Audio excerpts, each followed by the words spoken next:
ಮೂರನೇ ವ್ಯಕ್ತಿಯಿಂದ ಗಂಡ ಹೆಂಡತಿ ನಡುವೆ ಜಗಳ ಬಂದಿದ್ರೆ ಅಥವಾ ಪ್ರೀತಿ ಪ್ರೇಮ ವಿಚಾರಗಳಲ್ಲಿ ದೂರ ಆಗಿದ್ರೆ ನಿಮ್ಮ ಪಾರ್ಟ್ನರ್ ನಿಮ್ಮ ಕಡೆ ಆಕರ್ಷಣೆ ಆಗ್ಲಿಕ್ಕೆ ಈ ವಿಶೇಷ ತಂತ್ರವನ್ನ ನೀವು ಮಾಡಬಹುದು. ಆ ತಂತ್ರ ಯಾವುದು ಅಂತ ಹೇಳಿ ತಿಳಿಸ್ಕೊಡ್ತಾ ಇದ್ದೇನೆ.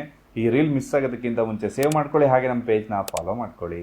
ಈ ತಂತ್ರವನ್ನ 11 ದಿನಗಳ ಕಾಲ ನಿತ್ಯ ಬೆಳಗ್ಗೆ ಸೂರ್ಯೋದಯದ ಕಾಲದಲ್ಲಿ ವಿಶೇಷ ಮಂತ್ರವನ್ನ 108 ಬಾರಿಯಂತೆ ಜಪವನ್ನ ಮಾಡಬೇಕು. ಇದರಿಂದಾಗಿ ನಿಮ್ಮ ಪಾರ್ಟ್ನರ್ ಮೂರನೇ ವ್ಯಕ್ತಿಯ ಸಮಸ್ಯೆಯಿಂದಾಗಿ ದೂರ ಆಗಿದ್ರೆ ಖಂಡಿತವಾಗ್ಲೂ ನಿಮ್ಮ ಜೀವನದಲ್ಲಿ ವಾಪಸ್ ಬರ್ತಾರೆ.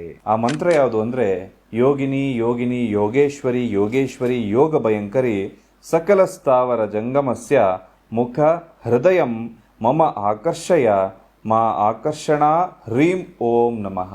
ಈ ಮಂತ್ರವನ್ನ 11 ದಿನ ಹೇಳಬೇಕಾಗತ್ತೆ. 11 ದಿನ ಆದ ನಂತರದಲ್ಲಿ ಕಾಳಿಯ ದೇವಸ್ಥಾನಕ್ಕೆ ಹೋಗಿ ಕೆಂಪು ಹೂವಿನಿಂದ ಅರ್ಚನೆಯನ್ನ ಮಾಡಿಸ್ಬೇಕಾಗತ್ತೆ.